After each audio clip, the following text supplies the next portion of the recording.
Hi everyone. இன்றைக்கி vlog என்னென்னா, tea கடையில் போடுற மாதிரி நல்ல கிறிஸ்பியான சூப்பரான சமோசா வீட்டிலேயே எப்படி ரெடி பண்ணுறதுன்னு தான் பார்க்க போகிறோம். பட் மைதா மாவு வச்சு இல்லை, கோதுமை மாவு யூஸ் பண்ணி. இது குழந்தைங்கள்லேருந்து பெரியவங்க வர எல்லாருக்குமே ரொம்ப பிடிக்கும். வாங்க எப்படி பண்ணுறதுன்னு பார்க்கலாம். நான் இன்றைக்கி சப்பாத்தி மாவு ரெடி பண்ணுறதுக்கு 2 கிளாஸ் அளவுக்கு சப்பாத்தி மாவு எடுத்திருக்கேன்.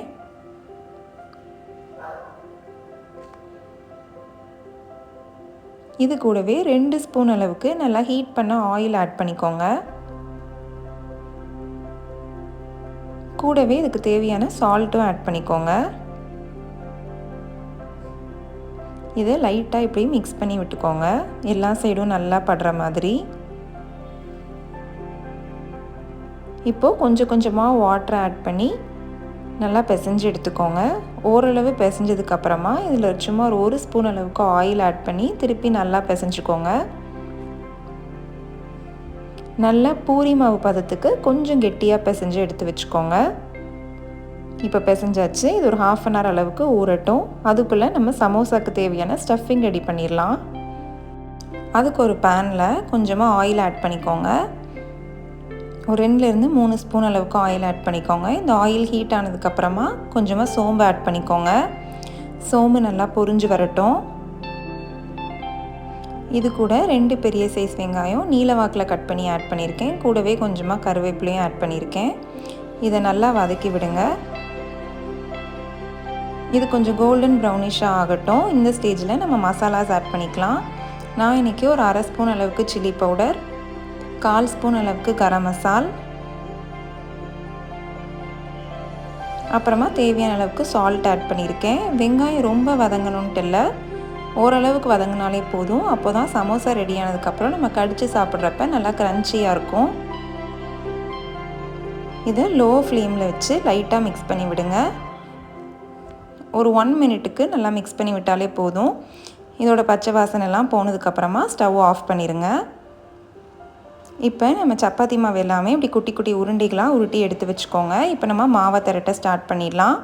நான் இன்றைக்கி 3 உருண்டை எடுத்து தான் நாம் சமோசா ரெடி பண்ண போகிறேன்.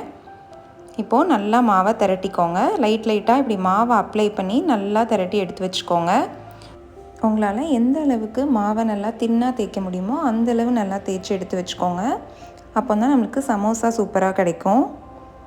இப்படி லைட்டாக ஆயில் அப்ளை பண்ணி நீங்கள் திரட்டுறப்ப உங்களுக்கு ஈஸியாக நல்லா தின்னாக கிடைக்கும்.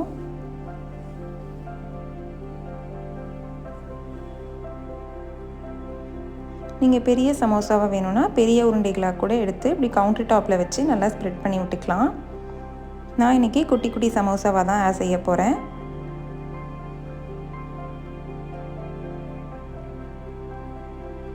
பாருங்கள் எவ்வளோ தின்னாக இருக்குதுன்னு சொல்லிட்டு என் கையே நல்லா டிரான்ஸ்பரண்ட்டாக தெரியுது பாருங்கள். இந்த மாதிரி நல்லா மாவை நல்லா ஸ்ப்ரெட் பண்ணி எடுத்துக்கோங்க.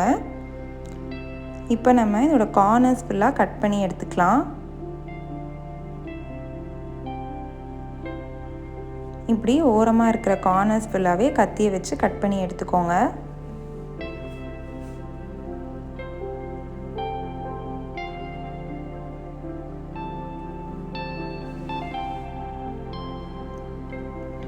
இப்போது நம்ம இது ஃபுல்லாகவே கட் பண்ணி நம்மளுக்கு ஸ்கொயர் ஷேப்பில் கிடச்சிருச்சு. இப்போ இதில் இருக்க ஈரப்பதம் போகிறதுக்காக லைட்டாக நம்ம இதை தோசைக்கல்லில் போட்டு எடுத்துக்கலாம்.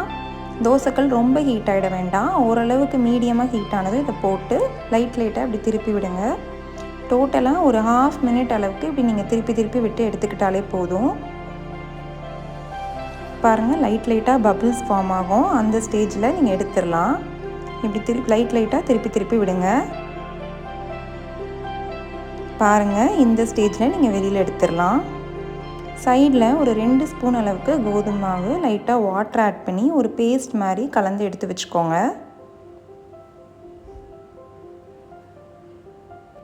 இப்போ நம்ம தோசைக்கல்லில் போட்டு எடுத்த சப்பாத்தியை இப்படி 3 பாகமாக நைஃப் வச்சு கட் பண்ணி எடுத்துக்கோங்க. இப்படி ஷீட்ஸ் மாதிரி கட் பண்ணி எடுத்துக்கோங்க.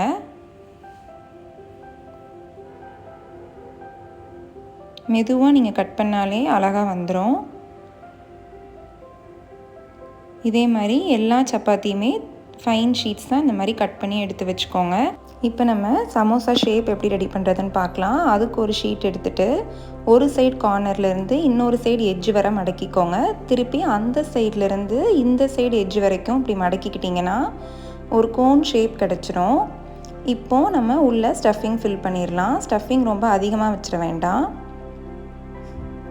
இப்போது நல்லா கார்னர்ஸ் எல்லாம் கொஞ்சம் டைட்டாக பிடிச்சிக்கிட்டு மிச்சம் இருக்கிறத இப்படி ஃபோல்ட் பண்ணி விட்டுருங்க. ஃபோல்ட் பண்ணி விட்டுட்டு இந்த மீதம் கொஞ்சோண்டு இருக்கு இல்லையா, இது மேலே லைட்டாக நம்ம கோதுமாவு பேஸ்ட் கரைச்சி வச்சுருக்கோம்ல, அதை லைட்டாக அப்ளை பண்ணிக்கோங்க. நீங்கள் பயப்பட வேண்டாம், வெளியில் ஸ்டஃபிங் வந்துடுமோ, இது ஒட்டுமோ ஒட்டாதோன்ட்டு. நல்லா சூப்பராகவே ஒட்டும். ஸ்டஃபிங்கும் உங்களுக்கு வெளியில் வராது. கார்னர்ஸ் எல்லாமே கொஞ்சம் டைட்டாக இறுக்கமாக பிடிச்சிட்டு இப்படி மடக்கி விட்டுக்கோங்க. நல்லாவே ஒட்டிக்கும். நம்ம சமோசா ஷேப் சூப்பராக ரெடியாகி வந்துடும்.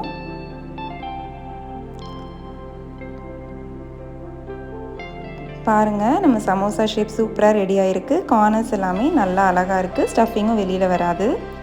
இதே மாதிரி எல்லா சமோசாவையும் ஃபோல்ட் பண்ணி எடுத்து வச்சுக்கோங்க. நான் இன்றைக்கி எடுத்த 3 சப்பாத்தி மாவு உருண்டையில் எனக்கு 9 சமோசா கிடச்சிருக்கு. இப்போ நம்ம ஃப்ரை பண்ண ஸ்டார்ட் பண்ணிடலாம். அதுக்கு ஒரு பேனில் தேவையான அளவுக்கு ஆயில் ஆட் பண்ணிக்கோங்க.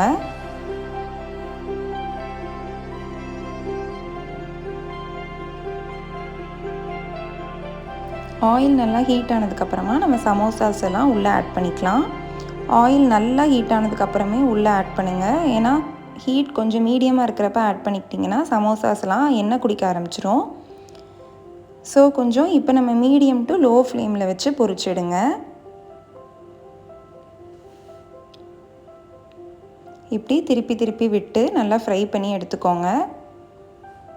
நீங்கள் மீடியம் டு லோ ஃப்ளேமில் வச்சு பொரிச்செடுக்கிறப்ப சமோசாஸ்லாம் நல்லா கரிஞ்சிடாமல் அழகாக ரெடி ஆகி வரும். இது ரொம்ப நேரம் ஃப்ரை ஆகணும்னு தேவையில்லை. ஏன்னா உள்ளே இருக்கிற ஸ்டஃபிங் ஆல்ரெடி நம்ம வதக்கியாச்சு. வெளியில் இருக்க சப்பாத்தி மாவுமே சீக்கிரமாக வெந்துடும். இப்போது சூப்பராக ஃப்ரை ஆயிடுச்சு. இந்த ஸ்டேஜில் நம்ம வெளியில் எடுத்துடலாம். பாருங்கள், எண்ணெய் குடிக்காமல் நம்ம சமோசா சூப்பராக ரெடியாகி வந்துருச்சு. இதே மாதிரி எல்லா சமோசாஸையும் நீங்கள் பொரிச்சு எடுத்துக்கோங்க. அவ்வளோதான், நம்ம சூப்பரான கிறிஸ்பியான சமோசாஸ் ரெடி. இது நீங்களாக சொல்கிற வரைக்கும் கோதுமை வச்சு பண்ணதுன்னு யாருக்குமே தெரியாது. கண்டிப்பாக ட்ரை பண்ணி பார்த்துட்டு எப்படி இருக்குன்னு கமெண்ட்டில் சொல்லுங்கள்.